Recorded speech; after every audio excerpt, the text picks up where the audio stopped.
That turns into 25% and 30%. Then you have the option to cash out. Prediction Markets Edge, only on SportsGrid.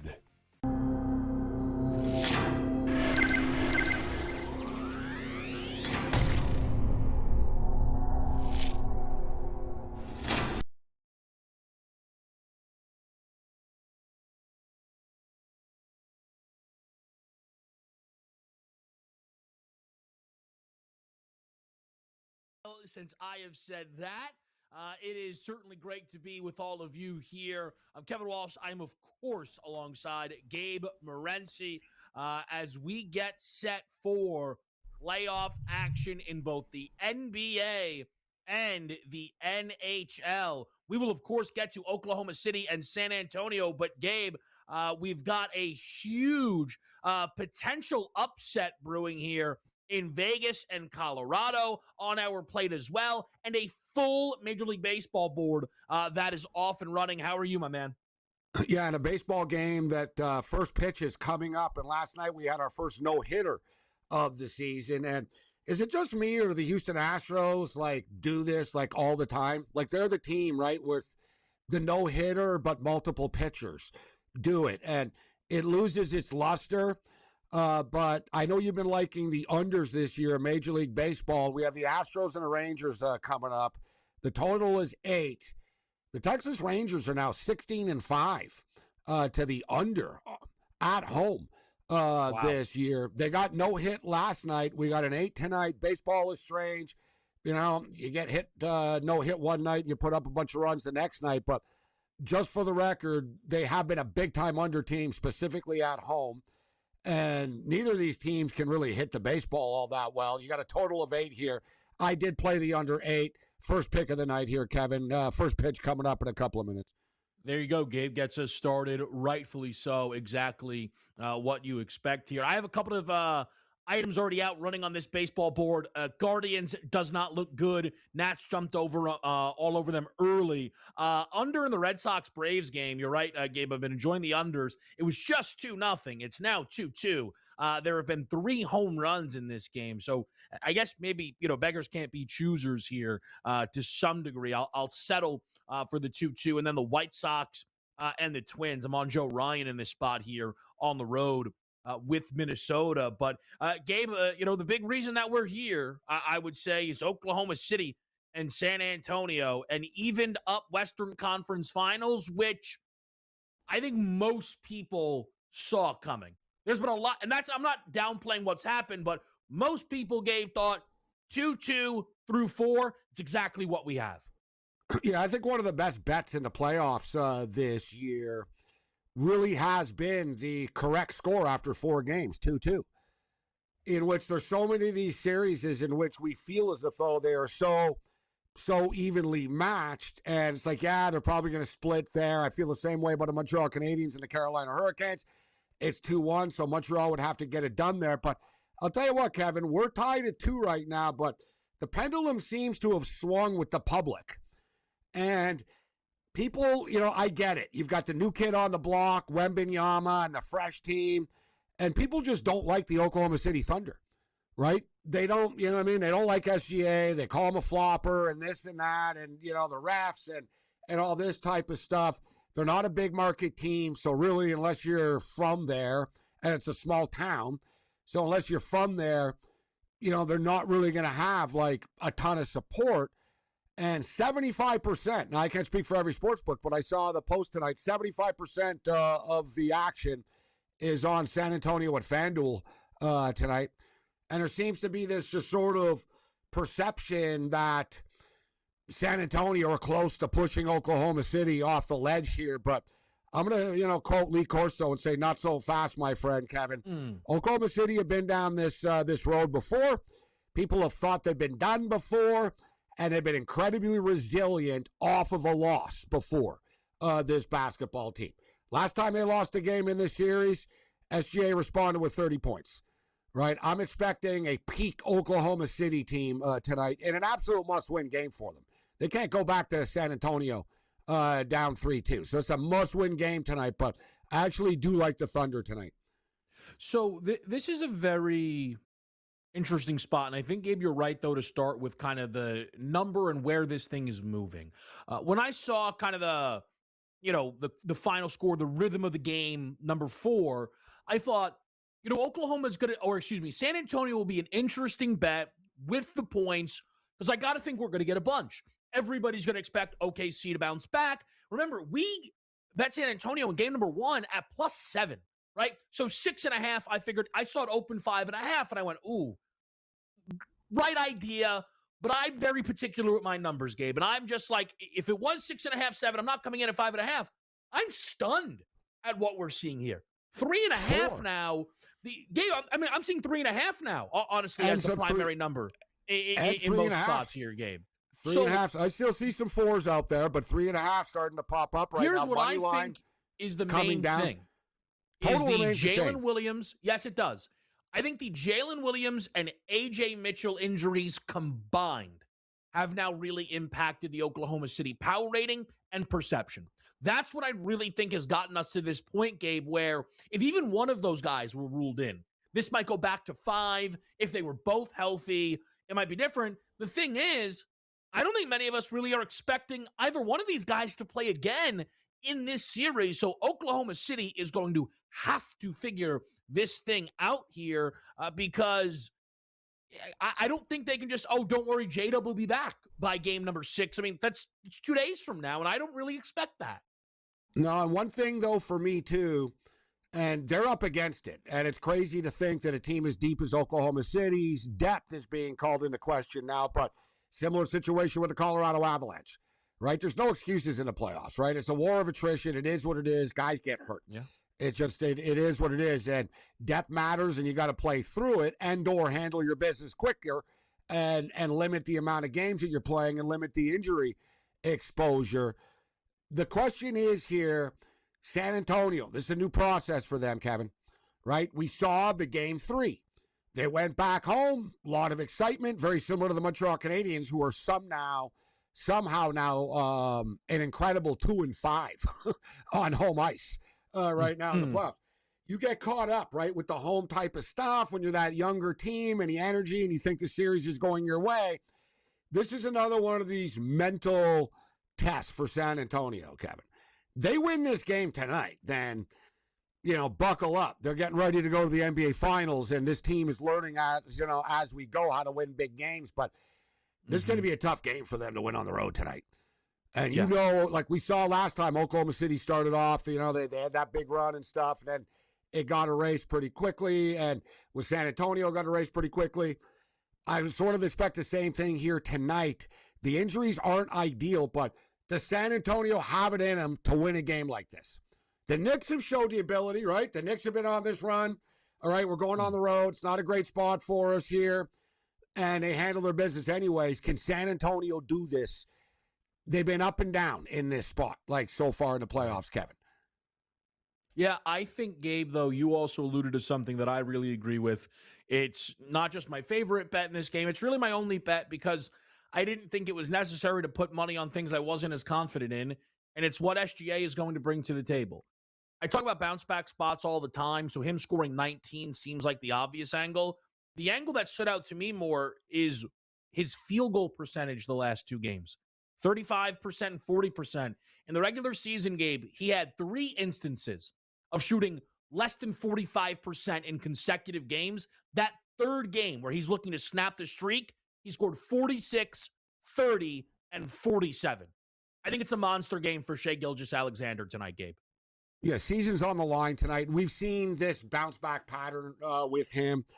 A bad night, and he looks tired. He's getting beat up. Let's be real. He's getting a little bit beat up right now, and he's wearing out a little bit. But in a must-win game tonight, and you can make an argument that Wemby dials it up tonight too, right? Wemby's been shooting a lot of threes, and he's getting more aggressive offensively as the series goes on. So he's got some interesting numbers. A lot of interesting props on the board tonight, actually. No doubt. We'll get into all of it right here on In Game Live.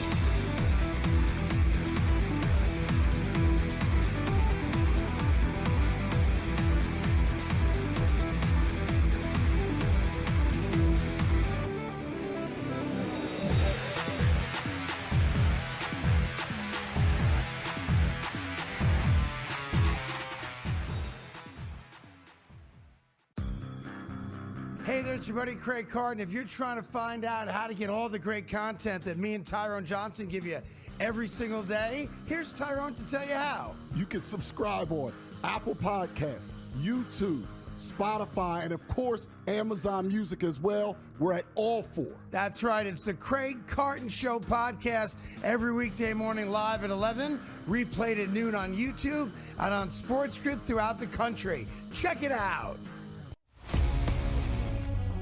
They're trading right now currently at 74 wins on the season, which means the Kalshi marketplace goes by 5-win intervals. 75-plus wins for those Houston Astros. That's a 49% contract to the yes, which a $100 investment pays back $205, Craig. I'm not high on this team. Look, again, 75 wins for the Astros is terrible, but this team might not even look the same as where we stand today by the time we get to that deadline. Pro Baseball Today, only on SportsGrid.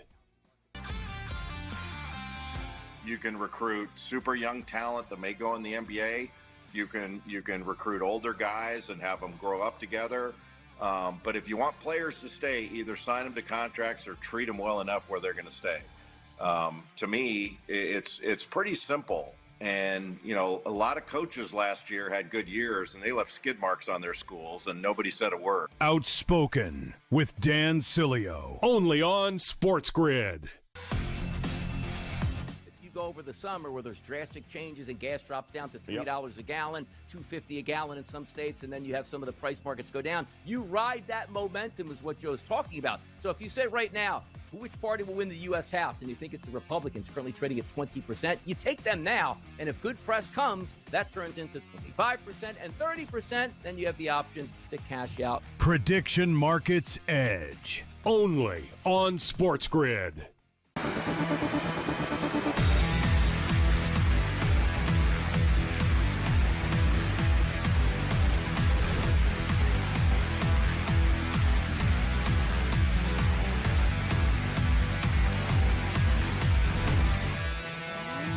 All right, guys, it is in-game live. Taking a look at the live board quickly. Got a couple of high-scoring affairs. 3 different games booked at 12.5 or better live right now with Pittsburgh, Chicago, the Tigers, and the Angels. And then the Yankees have really jumped all over Kansas City. A 12.5 listed total there, though it's kind of interesting because are the Yankees supposed to score 12 of those runs here with Schlittler on the mound? Obviously, there's not supposed to be a ton of scoring in business there for Kansas City.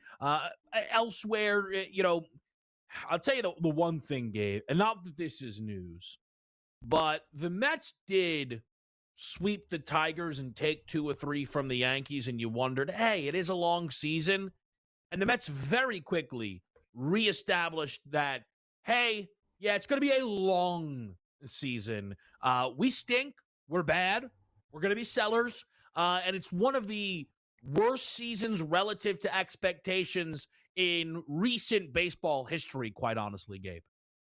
Yeah, you know, there's the saying in baseball from Yogi Berra, it gets late early out here, and it got late real early for the New York Mets. But without being stated, they're 7.5 games out of a wild card spot, right? Like, they're not that far out of a playoff spot if they ever really would string a run together, but it's pretty bad like when the manager is basically starting to give up on it right now, right? Mm-hmm. Like, he's perplexed. They don't have answers, but there's, you know, look at how about the Chicago Cubs right now, Kevin? Losers of 9 in a row suddenly and getting lit up as we speak right now again. Wow. They're on the verge of losing their 10th baseball game in a row right now. Now, fortunately for them, they had a good start to the season. You know, not in their first 10 games, they were 4-6 or whatever. Then they went on a nice run. So they built themselves a little bit of a cushion and insurance. But, yeah, the Mets season's been a disaster. But without being stated, they're only 10 games back, right? They're 10 games back, you know, 500. You're 7.5 games out of a wild card spot. The season really isn't done yet, to be honest with you. But it feels like it is with this team. Yeah. I would agree with that. It does, and they are getting rolled up right now by Cincinnati at home. I want to go back to Oklahoma City funny? and San Antonio. Let me throw something out here, though, Kevin, because it's funny. I remember early in the baseball season, nothing mattered, right? Nothing mattered. It's early, and it doesn't matter this and that. Now, suddenly, people are like, oh, yeah, the season's over already, It's like, we're still not in June yet, right? Like, there's, like, trust me, dude, last year people wanted to fire John Schneider, the Blue Jays manager. It's literally been, Kevin, like 3 or 4 years in a row that the Blue Jays have had the same record at the halfway part. Like 39-42 or something. You know what I mean? Yeah. Like literally 3 years in a row. People are like, it's enough. This team isn't getting any better. It's the same thing. Well, whatever, dude. They were inches away from beating the Dodgers in the World Series. Yeah. Last year, people in Seattle were flipping out. This team can't effing hit. This team sucks. The owner's cheap. Never spends money to put them over the top. Well, they were, very close to making it to the World Series. Right? Like a lot of stuff can happen in a baseball season. Younger upstart teams start to hit the wall as June hits, and then July comes, and then suddenly August, it gets a little realer. And, like, there's definitely levels to this. So, there's no need for teams to give up. I use the Blue Jays as an example. It's been a kind of disastrous year for them, Kevin, hasn't it? You know what I mean? Yeah. Coming off the World Series, everybody's hurt all the time. They lose one-run games all the time. They're 4 games under 500. They come into tonight 1 game out of a playoff spot. Right. 1 game out of a playoff spot. So, in other words, if they go on a little run, they're going to be comfortably in a playoff spot. You know what I'm saying? Like, simply go 8-2. Simply go 8-2. And suddenly everything's okay in Toronto. And look, we got a 4-game lead in the wild card. Right? Like, things can change in a hurry in baseball. So, but the Mets, it just feels more catastrophic. I can't dispute it. Yeah, but I think, Gabe, to your point of, using those because there's no light at teams, the end of the tunnel with them either. Like, it doesn't. But Gabe, the American League and the National League are also just very different right now. The Blue Jays are 3 games better than the Mets. So if the Mets were in the American League, we're 4 games back. They're 7.5 back of a spot with a bunch of teams in front of them. Yeah, but look at the Marlins. The Marlins are 26-29. They're only 4 games back. Right, I get it. The American League is a bigger mess. But the Mets are 4 games back of the Marlins, basically, Gabe. And they just got swept by Miami. Well, I'm not telling you that I'm putting money on the Mets to make the playoffs, Kevin. Yeah. Gabe, you're I didn't like them coming into the year. I didn't like them coming into the year, though. So it's not a surprise to me, Well, no, it's a surprise. They're one of the 3 worst teams in baseball. No matter how much you didn't like them. They shouldn't be this bad. I understand that. But, like, where was because you spent a ton of money doesn't mean you have a good roster. I think that's the best way of putting it. Mm-hmm. Right. And do the Mets have a good roster? I thought the Mets did have a good roster. I do think that Lindor and Soto have probably played, 5 games together this season. And it ended up that the Mets were a lot top-heavier than I thought, and obviously they thought themselves. They thought they had built up some depth. They did not, right? And it's not a group that's rallied together. Gabe, Juan Soto hit a first-inning home run in the opening game of the series against Miami. They scored 1 run the rest of the series. The other 26 innings, they put 1 run up, as if Max Meyer and the rest of this Marlins staff are nothing but Cy Young winners, right? Like, and that's why, Gabe, you're right. There are a lot of teams, while it looks bad, it's not that bad, right? Like, the Texas Rangers should be ashamed of themselves for some of the results they've put up. They're 2.5 back in their own division. So the Rangers season isn't over. The Mets season is over. Yeah, there's some teams that there's sort of a built-in excuse a little bit, right? Like the Blue Jays are a good example. They have had a ton of injuries. Like literally, half their starting lineup is out all the time from last year, and they're just sort of patching it together and trying to stay above ground. But that's baseball, right? That's baseball, Kevin. Injuries are going to happen. It's a war of attrition, and you got to stay mentally strong too. Like, you can't just tap out if you're a team. Oh God, we had a bad first 6 weeks of the season. The season is 6 months. You know what I mean? Yeah. The season is 6 months. Like, you got to show a little mental resiliency. Yeah. The Mets, not so much. We'll be right back here on the Game Live.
we get back to some of the Thunder Spurs props, of which there are a number of intriguing ones, as Gabe mentioned, I did something, and I'm not acting like I went wild on the number, that I thought Gabe would tell me was a complete waste of money.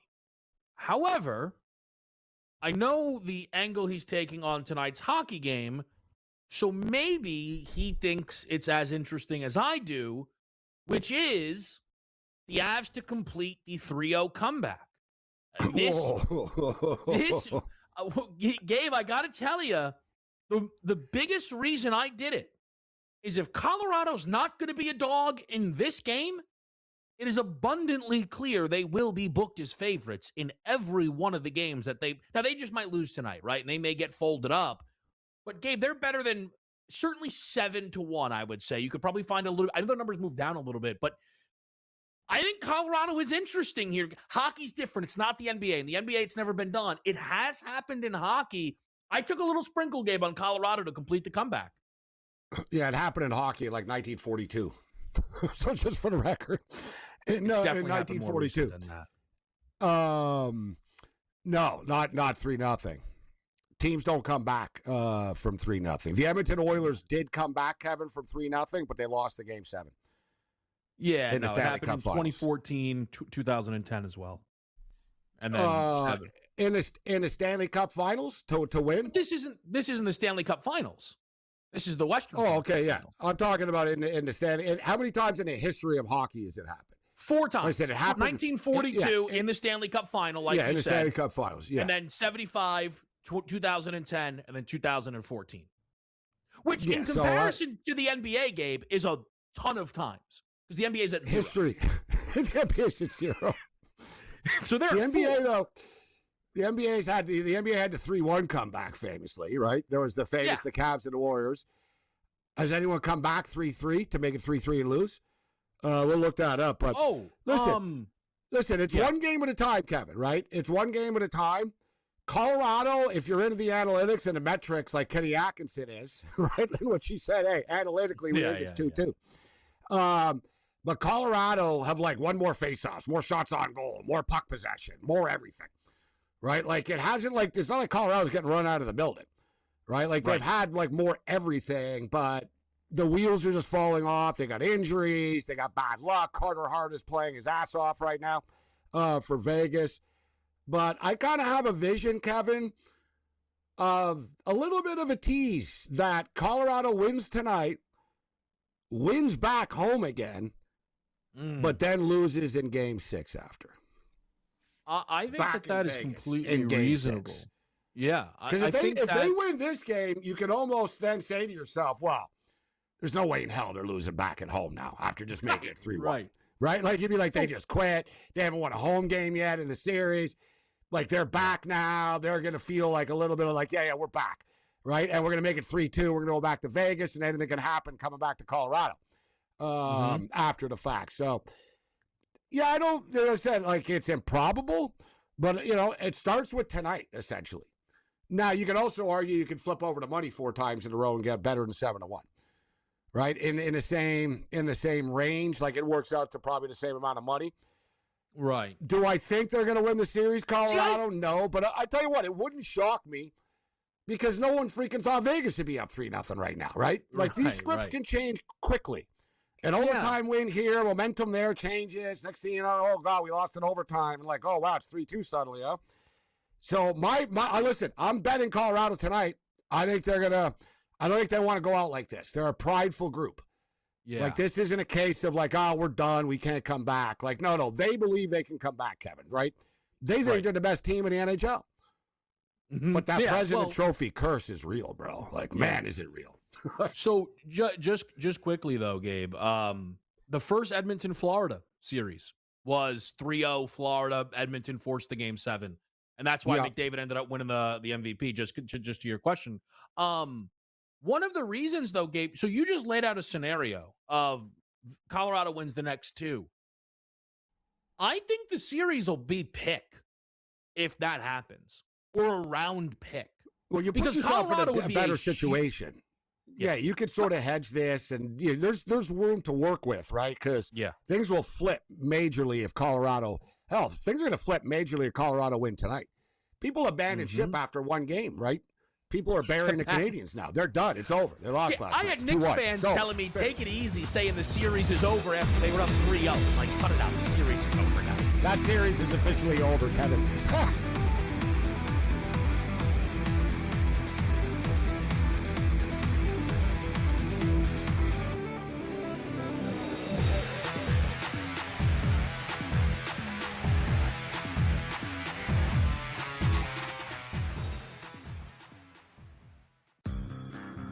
Hey there, it's your buddy Craig Carton. If you're trying to find out how to get all the great content that me and Tyrone Johnson give you every single day, here's Tyrone to tell you how. You can subscribe on Apple Podcasts, YouTube, Spotify, and of course, Amazon Music as well. We're at all 4. That's right. It's the Craig Carton Show podcast every weekday morning live at 11, replayed at noon on YouTube and on SportsGrid throughout the country. Check it out.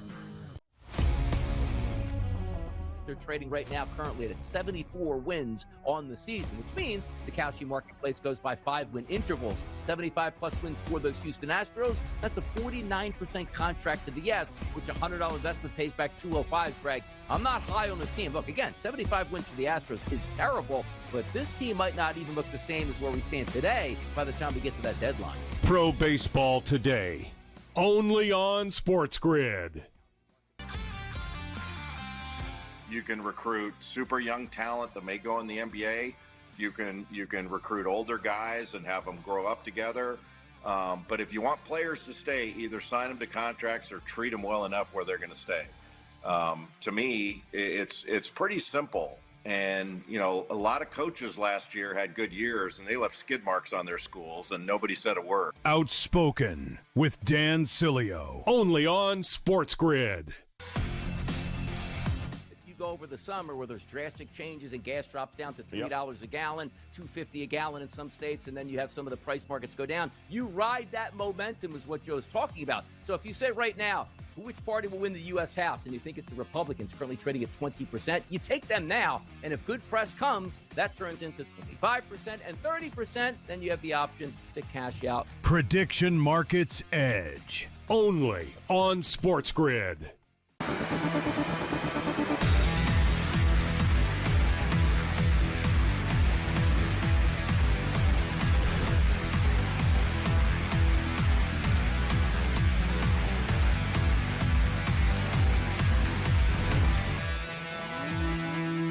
All right, guys, live and right here on a Tuesday night. It is in-game live on SportsGrid. The live action right now is primarily on the Major League Baseball board. And I will say, Gabe, it appears the Rangers saved all of their hitting for tonight.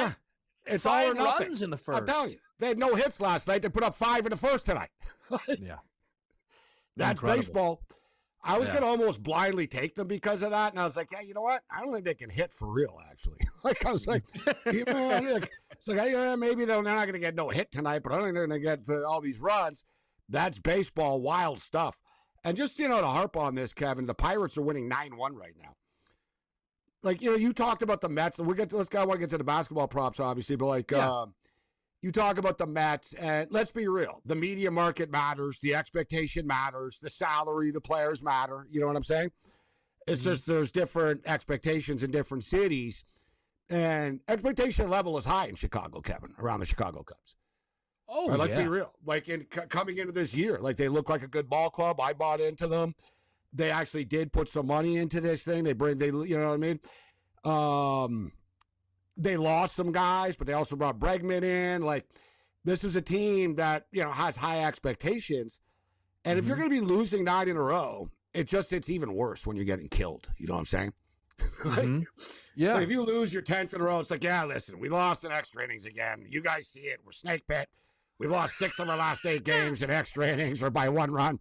You know what I mean? It's like, the media, lays off. You guys really have bad luck, huh? This is more like, yeah, you've lost 10 in a row, and you just lost 9-1 to the Pittsburgh Pirates. It's going to be a fun. That's going to be a fun office to be in after the game tonight. I like to be in that Cubs manager's office. Gabe, I got to tell you, I don't know how many teams have ever done what the Cubs have done. So from April 14th to May 7th, they were the best team in baseball. It's about a 3-week run.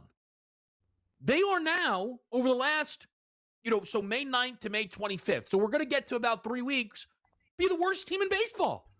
It's not like hot and cold is one. Like, this is stark. Like, you talked about, Gabe, and how the White Sox are in the playoffs right now. As of now.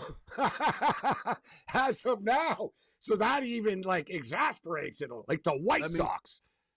Guys, I can see it now. We're going to be breaking down the divisional round of Major League Baseball. And the Dodgers will be in a 1-1 series. And the Yankees will be playing one of the worst teams in baseball. And Gabe is going to come in angry about how much worse the American League is. It shouldn't even count. I can't believe the Dodgers will be playing the Braves. Yeah, we're playing the Braves. You guys are playing the White Sox. This is a joke. Exactly. We're playing the Athletics. Like, the total's 11. It's a playoff baseball game. The total's 11. This is ridiculous. And Gabe, you'll be right. You'll be right. I know this, and people keep trying to make fun of Yankees. We got to get to the basketball. But are the White Sox really going to make the playoffs? My take is, why not? That's my take. In that, Gabe, I look at this is why with the Toronto thing, there is no panic. But also, how are you not making the playoffs in this American League? Well, that's why I say if you're the Blue Jays, you look ahead, Kevin. You're like, the Twins, we got to catch the Twins and the White Sox, all right? Everyone chill out. Everyone calm down. Like, you don't look, it's like, oh, God, man, the Yankees are 14 ahead. This is like, you know what I mean? Like, it's like, the White Sox are a game and a half ahead of us, and the Minnesota Twins are a game up on us. Like, if we can't catch them, we don't belong. We don't belong in the playoffs. It is real. The state of Major League Baseball is hilarious. All right, so let's get over to Oklahoma City, San Antonio. I want to start with this game in terms of the props. I got buyer's remorse already, Kevin. I'm on the Thunder, and I got buyer's remorse already. I'm holding my ground here. I'm holding my ground.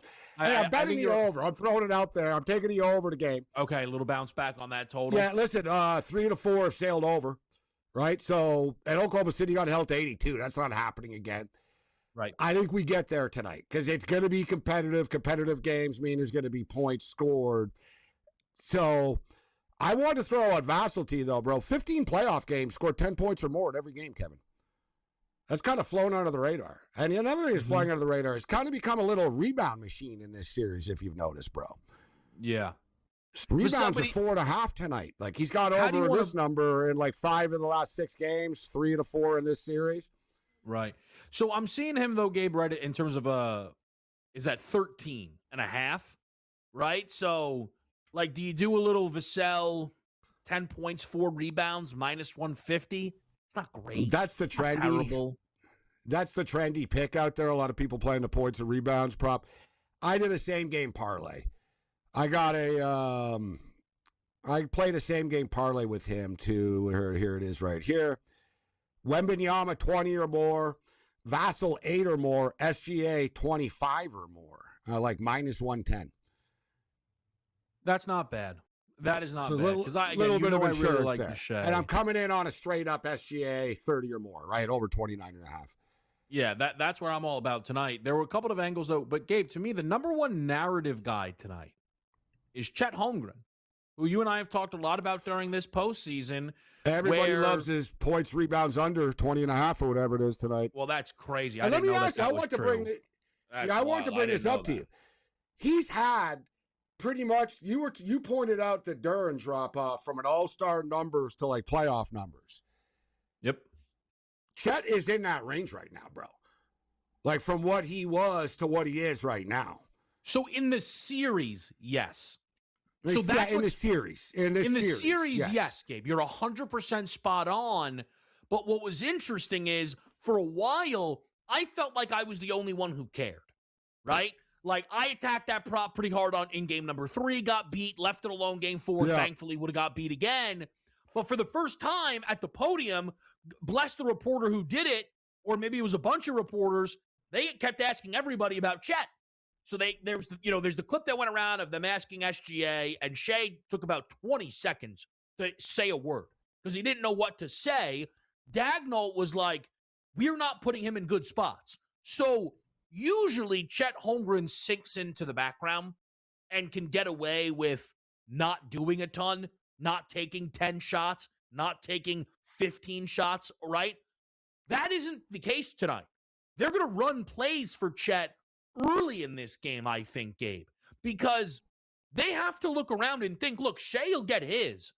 We have no J-Dub, we have no AJ Mitchell. Chet has to be giving us 15, at least, if not 20, right? Again, Chet against the Lakers, different defense, I got you.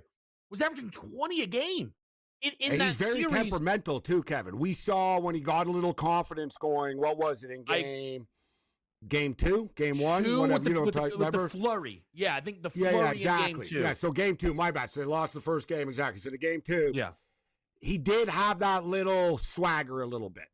Yeah. But it happens most of the time when Wemby's on the bench. Yeah. Let's call it out for what it is. But he did sort of, so if he gets that confidence a little bit, because his confidence is shot. Let's call it out for what it is, Kevin. The kid's confidence is shot. He knows it, right? He sees it. Everybody sees it. Everyone's watching this and how he just has vanished. He's supposed to be this mega star, right? Yep. And he was earlier through the playoffs. But you go from 20 a game to 11 a game and, kind of an empty 11. And, he's never been a great rebounder. But this is sort of like, and this is why we went in on SGA here tonight. This is just one of these. He's the MVP. He's going to have to live or die. They're going to have to live or die with him. He's going to have to give him 40 tonight. And by the way, and look, this is an adjustment a little. How about his rebound props, Kevin?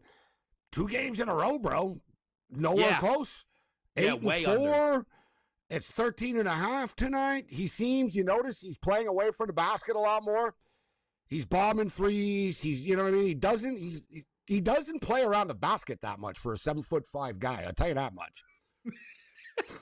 He really does. I know he's a rebounder. I get mad. I'm like, dude, why are you 30 feet away from the basket? Man, I know. You're 7'5". I thought they would drop it a little bit more. They didn't. By the way, as this is, the first in-game live, the game started. And Chet Holmgren scored the first basket. So we'll be right back. There it is. On SportsGrid.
All right, we're here with you on In Game Live on a Tuesday night, and I got to tell you, you don't see this very often. One book minus 125, one book minus 106. In relation to the live money line on the Oklahoma City Thunder, differing opinions as they trail 11-6. 4 minutes into this basketball game, the Spurs have made 3 threes, which is really the difference here, putting them up 5. It is a quick, even if, slight move on some spots, Gabe, to push the Spurs out as favorites pretty quickly in this game number 5. Yeah, you're right. Right now I see minus 115 on both sides. So it's basically a pick 'em. Total sitting at 215. You'll notice the Spurs definitely are pushing the pace, successful with the threes in transition. And Oklahoma City sort of a little bit more lethargic, and they don't have a ton of options offensively right now that they normally do. Right? It's a problem for them. So you sort of see it's SGA, eats up some of the clock a little bit. He misses the jumper, leads to transition, open 3. So San Antonio will have to like the start to this game, Kevin. It's still early. And as far as the pace is concerned, you can tell San Antonio definitely are trying to push the tempo, believing that Oklahoma City just don't have the bodies to run with them, Kevin. Yeah, I think the three-point line, I don't think the three-point line has been the story really in any of these games yet. And usually it is in a series. I wonder if that's the case tonight, though, Gabe. But the volume started to add up with the Spurs' attempts. You know what I'm saying? They've already shot 5 more. Yeah, that's what I'm saying. And we saw that in San Antonio. We're seeing it with Wemby. There's definitely been a decision made by the San Antonio coaching staff to bombs away, right? Yeah. And I think part of it, Kevin, is they believe that they can get the rebound after. They're so much better rebounding team than the Oklahoma City Thunder are. So I think they think, you know what, we'll take our chances with the analytics, we'll take the 3, and we'll be able to get the rebounds and the second chance opportunities, and they do. They certainly do, and they have early in this game. Champagny with 6, Castle with 3. Chet, again, hilariously made the first 2 baskets for Oklahoma City and has already grabbed 3 rebounds. Now, the thing with Chet, he might be sitting 4 and 3 midway through the second quarter. So we'll see if he keeps that going here. But it's a huge, huge win for the Spurs to make OKC call that first time out here, Gabe. Wemby not involved on the score sheet. Again, we're only 4 minutes in, but it jumps out that they flipped the Spurs to a slight favorite, Gabe. Oklahoma City needs somebody to be hitting threes for them. Just point blank, right? This is, that's always been sort of their strength, right? You know what I mean? The math doesn't add up. They pop the 3, and they start McCain tonight. Okay, who's going to be that guy that can come into this basketball game and hit some threes for them? Because SGA can't score 100 points here tonight, right? I mean, SGA can score 35. You can give you 40, but 35 other works, guys, I'd like 35. Somebody's got to score, though. People need to score on Oklahoma City. Right? Well, and we'll see here. So, Gabe, but we didn't get look to at, though, like, even they get their McCain. offense here. Exactly. But look, Kevin, there's no flow to the offense here. Right? There's not a lot of movement. It's basically SJ with the ball. Everybody's standing around. There's almost like there's no confidence in anybody else. It's like, all right, everybody give the ball to SGA. Give the ball to SGA. And I'll tell you what, SGA just had a layup that rimmed out. He's missed a jumper. Yeah. He's had a layout rim out here early. Not the best start for him, but you could tell he's being aggressive early. Yeah, which he's going to have to be here. I think what's going to be very interesting is, will the Daigneault crazy changes eventually find them something that works? What Mark Daigneault does, no one else does. He has now started, I think, a different lineup in 4 of the 5 games of this series, right? That you would think is impossible. He's almost used to it, right, through the regular season, and they have had a ton of injuries. Quickly I'll bring it up. The time flies on this show, but speaking of which, same thing with Dave Roberts and the Dodgers, Kevin. Right, a lot of baseball teams and a lot of especially established players, multiple All-Stars, World Series champs, etc. They don't take kindly to be moved around in a lineup. You know what I'm saying? they'd be like, this is a major insult to me. Like, no, I'm not moving. Like, what are you doing? Like, you're just like, we've seen it, ask Devers, right? And stuff, right? Yeah. He's not the only one, but like, that was more a position table. Like, ball players, none of them like being messed around with. But you'll notice the Dodgers, for a team as good as they are, man, Dave Roberts, Kevin, is just shaking up this lineup on a daily basis. Like, look, he made Will Smith the leadoff hitter, right? What does he do? He hits the home run. When he did that, he hit the home run in his first at bat. Yep. Mookie Betts batting cleanup tonight. Mookie Betts batting cleanup for the Dodgers tonight. And he actually has great numbers against Freeland tonight. Look for, you know what? Mookie Betts is plus 450 to hit a home run. I don't give a lot of home run props on this show.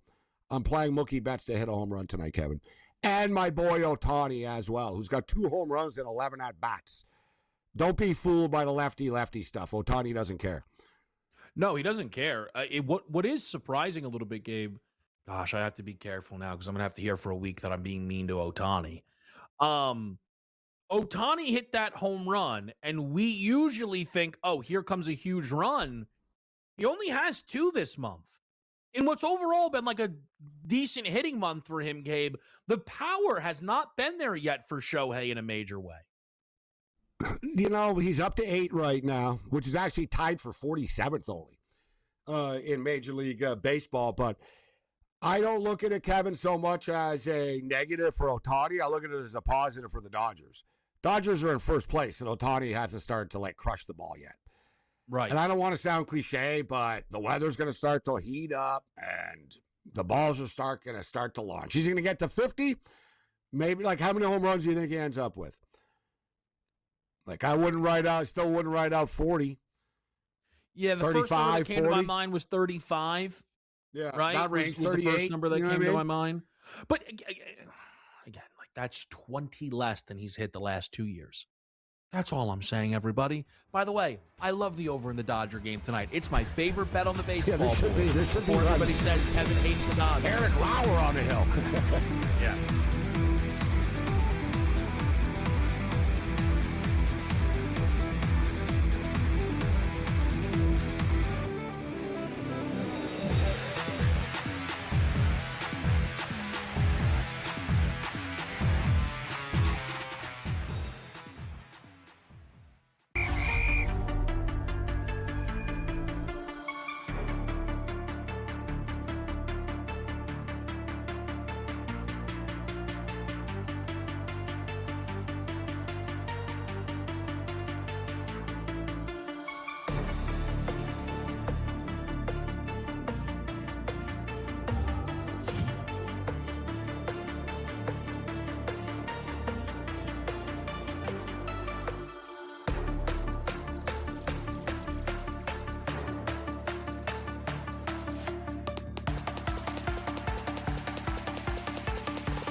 In-game live on a Tuesday night. We get ready to send you off on your way for the remainder of this slate. One final look at the NBA as it is 18-15 San Antonio. Julian Champagnie with 13.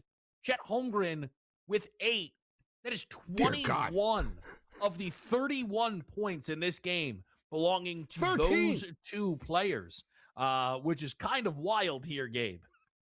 He's been good, and I don't know if it's Reggie Miller doing this stuff. I got a sound down, but just to refresh my memory. Earlier in the series, Reggie took a shot at Champagne. He said, he really hasn't done very much. I'm like, what are you watching, Reggie? Like the kid's hitting shots all the time. He's making plays. Yeah. This is Reggie's fault. I was watching. I was like, Champagne's actually pretty good. I was like, he's better than I realized, this kid. He's good. And Reggie Miller, he really hasn't done much. I'm like, yeah, settle down, Reggie, okay? You hit a couple of threes 30 years ago. Oh, that's good. Yeah. Shout out Reggie Miller. As a Knick fan, yeah, you're like the Reggie hate. I'm not a Knick fan. I'm just from where I'm from. I don't know how Mike Breen's going to stay neutral. Like, he didn't sound very neutral against the Caps to me either, to be honest. No, I don't think he is. He knows the team too well is the problem. Like, you know how broadcasters get given stories? Breen just knows the stories. He's like, you won't believe this. Like, he knows a little too much about the team. But here's the other thing, He shouldn't do it. Should be Kevin Harlan. He should excuse himself. What moments was Mike Breen supposed to get excited for Cleveland during that last series? Like, what I mean? I know. I like Mike. I think I'm a big fan of his. Great play-by-play guy. Look, I'll run through this here quickly, guys. But I'm just throwing it out there that the Knicks play-by-play guy will be doing the finals. Yeah, no, it is wild. No, it is absolutely wild. It's just like Joe Davis, though, right? And I actually think Joe Davis does a pretty good job of staying neutral, but Blue Jay fans disagreed with me. No. Now you're going to sore topic. Gabe, I've never seen we'll save this. Everyone knows we don't have enough time. We'll save the Joe Davis debate. No, Joe Davis? No, we'll get last year, they were 1 out away from losing that World Series, and Joe Davis went, yep, full announcer jinx. Let me watch me work. I went, this Toronto team, how brave. I'm so proud. Really good. That son of a gun, he knew what he was doing, Joe Davis. I'll never be able to listen to a Joe Davis call again in my life because of that World Series. That is unbelievable. Oh, my goodness. What do you like on the board tonight, Gabe? I figured I'd throw it out there. All right, we're gonna go down right here with the Colorado Avalanche tonight. Kevin says I can come back and win the series. I'll worry about one at a time. Yeah. And you know why I knew the 1942 off the top of my head, Kevin? My grandfather played in those playoffs in 1942. So he was on the Montreal Canadiens. Yeah. So I know that whole story about how it turned out and all that. But nevertheless, so yeah, give me the Colorado Avalanche tonight. Nate McKinnon's going to try to play, and this guy's a warrior. We'll see. I think they got one good luck game in them tonight. One game at a time. Get it back to Denver. Baseball tonight. Eric Lauer is making his Dodger debut. He's on the Blue Jays. He's a gas can. There should be a run in the first inning of this game between him and Freeland. Freeland gets murdered by the Dodgers. Dodgers hit 280 against him. So let's lay the 1.5 with the Dodgers. And I don't play a ton of home run props, but Mookie Betts has been in a slump. He's hit Freeland pretty hard in his career. He's got a ton of at-bats against him. He's batting cleanup tonight. I think it's a Mookie spot tonight, Kevin, plus 450. And give me the player that you dislike so much, Shohei Ohtani. Shohei Ohtani. Dislike him so much. Paul Skeens' last start over the weekend, by the way. How'd that go? Yeah, Paul Skeens leads Major League Baseball in WHIP. So I'm just saying, good for him. He's like Mike Trout. Oh, his WAR. WHIP isn't even WAR. It's just which walks, hits, whatever. It doesn't matter. And what if Corn? I'm the Paul Skeens guy. No problem. I'm gladly going to be the Paul Skeens guy. It's a good real estate to have. No, Paul Skeens is a great pitcher. I'm tonight. Just saying, slow down a little. Colorado tonight. Why? Because Eric Lauer's a gas can? No. The Avs. Sorry, I like the Avs. Oh, okay. Sorry, I love the over. I love the over in the Dodger game. I think over 9 is a run or two light here. I also like the Diamondbacks. Gabe and I were talking a little bit off air. This team's hot right now. I think they got the better pitcher in this matchup against the Giants. And then it's I don't know. If I'm walking into a trap, so be it. Give me over 7.5 in Padres Phillies. 7.5 is for good pitchers. Aaron Nola's terrible. Randy Vasquez ain't all that either. So I'm going to take over 7.5. And Gabe, I did put a little bit of money on Tatis to homer tonight. Gotta be tonight. Tonight's the night. I'm in. Let's go. Prove bets. Put them up. We're out of here.